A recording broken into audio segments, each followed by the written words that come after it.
Here's another analysis. I'm buying the $19 put, which gives me a total risk of $430 until the third week in July, the third Friday in July, in which this option expires.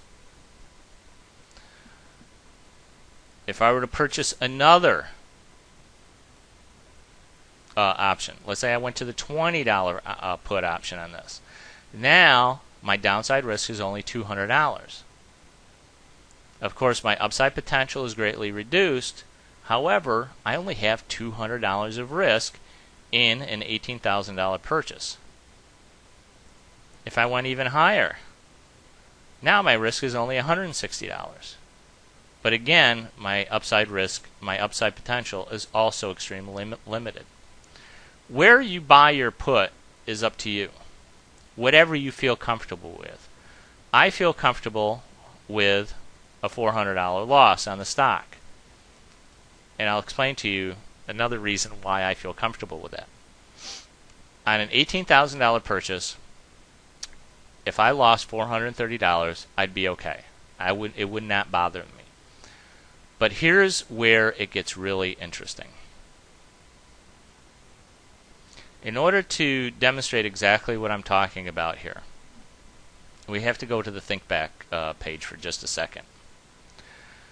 The Think Back analysis tool in Thinkorswim allows you to take a look at what option prices sold for at a time in the past. So let's take a look at what Starbucks, let's take a look at their chart just for a second again here. And let's say you were one of those enthusiastic people who purchased Starbucks stocks back here for $40 on November 16th, 2006. Now tell me the truth. If you saw only, let's see, I gotta do this. If you saw only this part of the chart, what would you think about this stock? You think, hey, this thing is going up. This could be going up for quite some time. So let's go back to November 16th, 2006 in our Think Back tab. Let's call up the Starbucks symbol. Let's change the date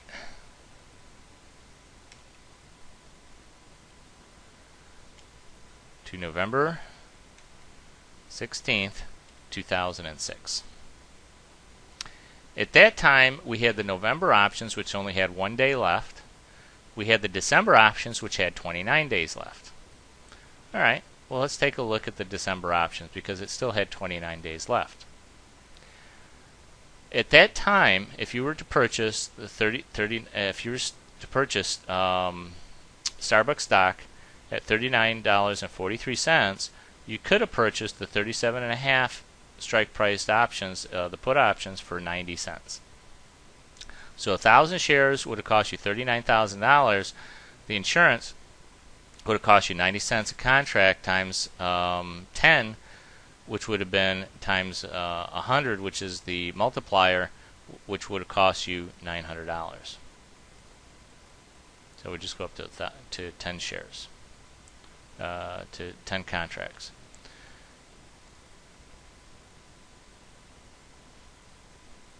Okay. So at that time, the 37.5 would have cost you $900. That would have provided you with some protection at least. You would have still have lost the difference between the strike price and the price of the stock, which was $39.43 minus $37.50. Your maximum risk on this trade would have been approximately $2,500. That was probably not an acceptable risk to me. It may have been to you.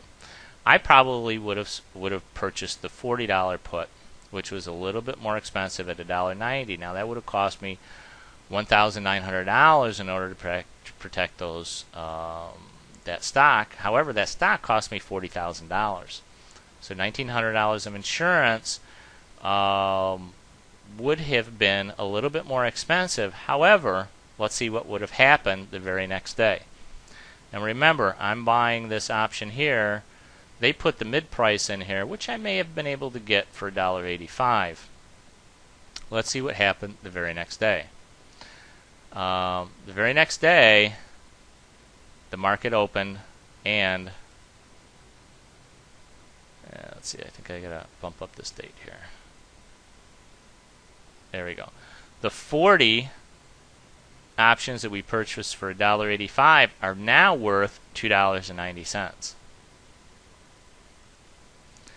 If we take a look back here again, let's bump it up one day. The stock opened up down here at $37. If we continued, you would have seen the stock continue to decline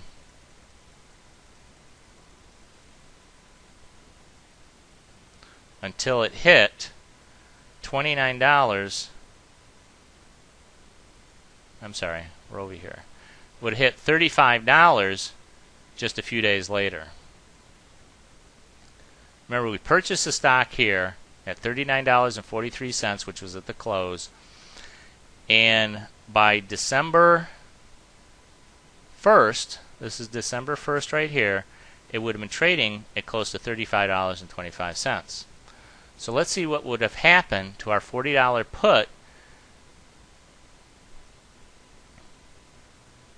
on December 1st.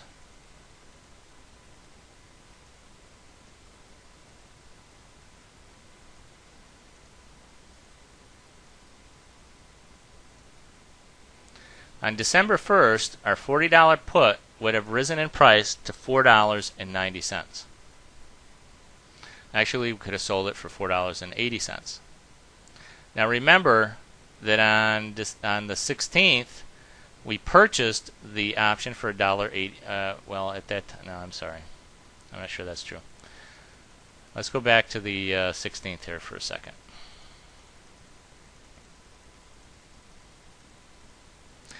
Yeah, on the 16th, we bought it for $1.85. And if we fast forward to December 1st, it was worth $4.80. That's approximately a $3 difference.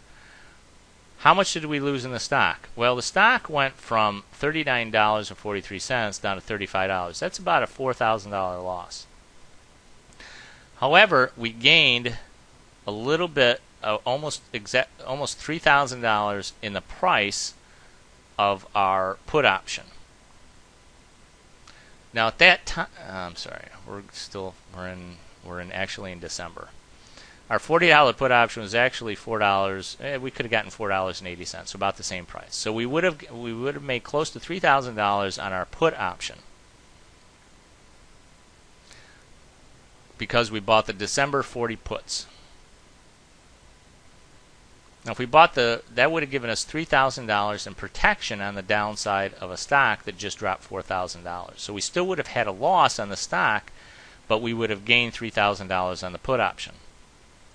Let's say we bought the 37.5 put, which was cheaper at 85 cents. With that $37.50 put option now is $2, and we could have sold it for $2.30. That's a difference of only $1.50. So we would only had $1,500 in protection on the downside on a stock that dropped $4,000.